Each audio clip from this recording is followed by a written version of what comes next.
Women are growing in their influence in the philanthropic sector and in charitable giving. What do you need to know to bust the myth about women and philanthropy? Hi, I'm Bill Stanczykiewicz. This is the first day from the fundraising school, and I'm joined today by Dr. Debra Mesch, my talented colleague who leads the Women's Philanthropy Institute at the Indiana University Lilly Family School of Philanthropy. And Debra is a national and international leader on this most important topic of gendered distinctions in philanthropy and charitable giving. And Debra, it's always a delight to have you with us on the podcast. Thanks so much, Bill. I'm glad to be here. As you have done your research and spoken nationally and internationally, what is the myth or myths that you're seeing related to women and philanthropy? Well, I think one of the biggest myths is that people perceive that women do not give. They do not give as much as men, and they are less likely to donate to charitable organizations. That's a big myth. The second myth is that women are not the decision makers in their household about where to give to charity and how much to give to charity. So those are two big myths, and I can talk a little bit about that first one.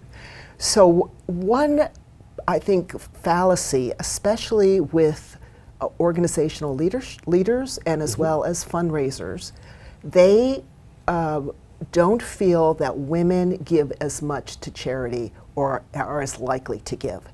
And that myth has been totally busted in our research, because when we look across the sectors and we control for things such as education, income, and wealth, we find that similarly situated women are more likely to give and give higher amounts than similarly situated men. So not just less charitable giving, not just same charitable giving, more charitable giving when you control for income and wealth.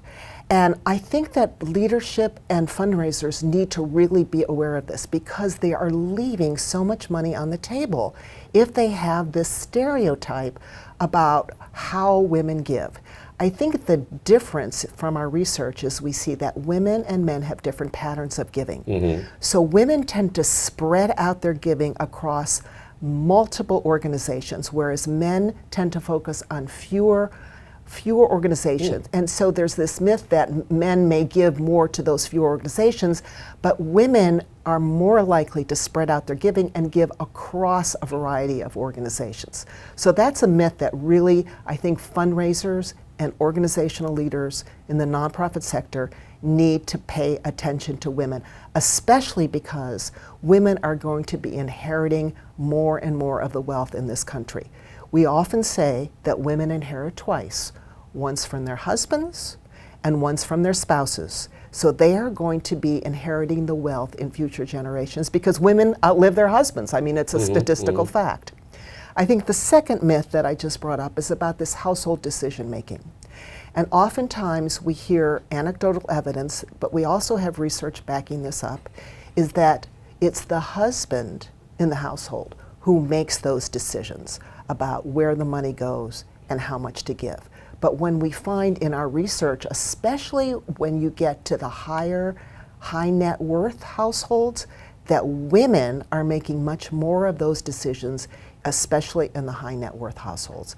And they're making decisions based on what their passions are, what their motivations are, and what they want to do in terms of making change for their organizations. And they're controlling those dollars in that household. And we already have some takeaways for fundraisers in Debra's wonderful description there. One is that women are very active in charitable giving, and when we control for various factors, are even more active in charitable giving than men in so many ways. And also that women in the household often are the decision makers in charitable giving. And if they've been making decisions in the household, we do know women often outlive their spouse, their partner, and then also have greater strength in charitable giving. And Debra, one of the notes that you make in the article is that, and we still have a long way to go, but that in the last couple, 3 decades, women wonderfully have been making gains in income, wealth, and education. How is that translating to charitable behavior? Well, we know that the 3 most consistent factors in research that are correlated with giving are wealth, income, and education. The more educated you are, more higher education you have, the more money you have, that is significantly related to charitable giving. And we see that those are the gains that women are having. More people, more women are getting graduate degrees. They're out doing this in terms of the male statistics. So we're really seeing women sort of outpace men in those areas, and they're the ones that are giving. The other thing is that we find that the motivations are different. Yes. So women give from the heart. They don't want to just write the checks and hand over those checks to the charitable organization. They want to be sure that the money that they give is really making an impact, and they do this through their passion for this charitable cause. So I think this other myth that oftentimes nonprofits have is that, oh my goodness, women are so hard to deal with. They take so much time.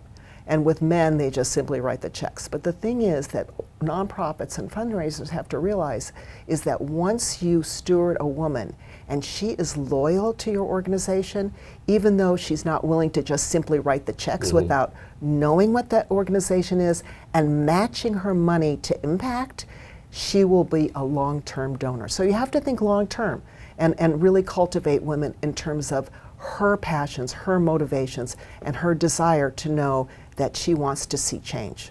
This is summarized in a research topic called prosocial behavior, and I know you use that term in the article. And Debra's given us good advice here that if you know a woman who's a donor, don't think, well, she's given already. The research shows that women tend to give to many more nonprofits than men do. So that could be an indication as you do your research if you have a prospect who is a woman. And Debra, we see this playing out in other areas. And I know I've learned so much from the Women's Philanthropy Institute in this regard.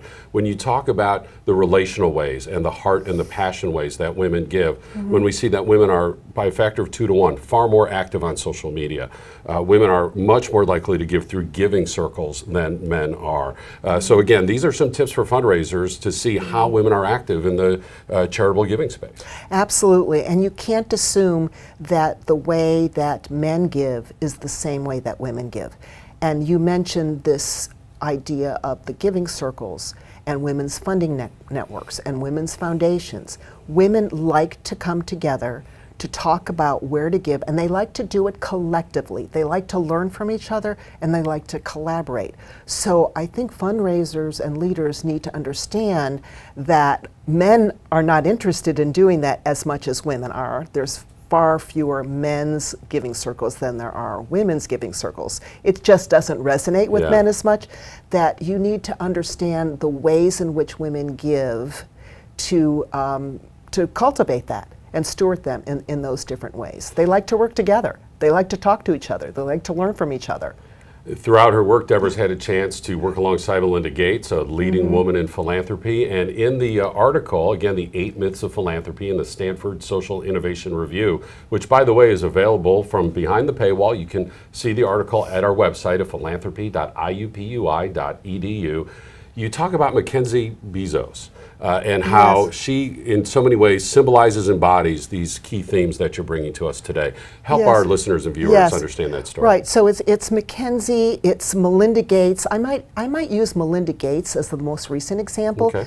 This came out after the article. So Melinda Gates has just announced, I think it was just very recently, a couple weeks ago actually, $1 billion to support women and girls and women's equality and women's equity.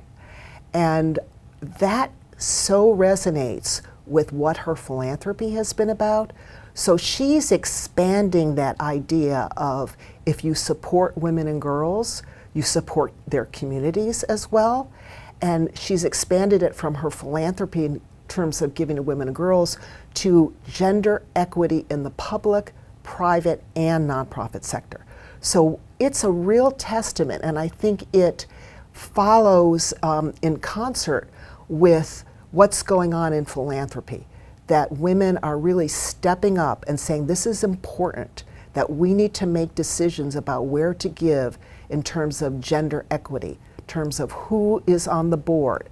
Do you have representation of women on your board for nonprofits? Do you have equal pay policies?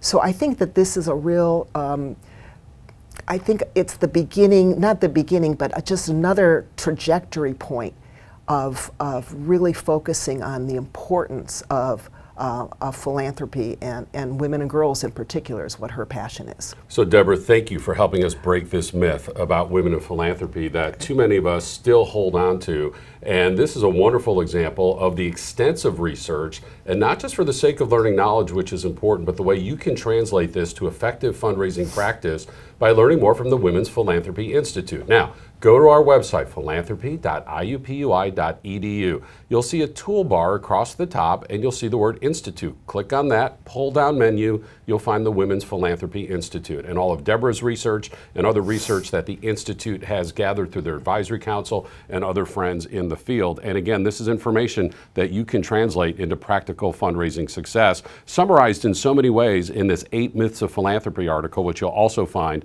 on our website. Now, we're next door neighbors to you on the website. If you see professional development, that's where you find the fundraising school. And we have 20 courses in 18 U.S. cities. One of those courses is offered every summer in Indianapolis on gender distinctions in charitable giving, a very popular course where we've translated this material with the help of WPI for fundraising success. We also have custom training that goes all over the world. We can tailor make the training just for your nonprofit, your association, your region, your community foundation, and so forth. We have quarterly webinars and, of course, these free weekly podcasts. And yes, you can show these to your board and your staff. Share these to help strengthen fundraising for your nonprofit. With Dr. Debra Mesch, I'm Bill Stanczykiewicz, and now you are more up to date on this first day from the Fundraising School.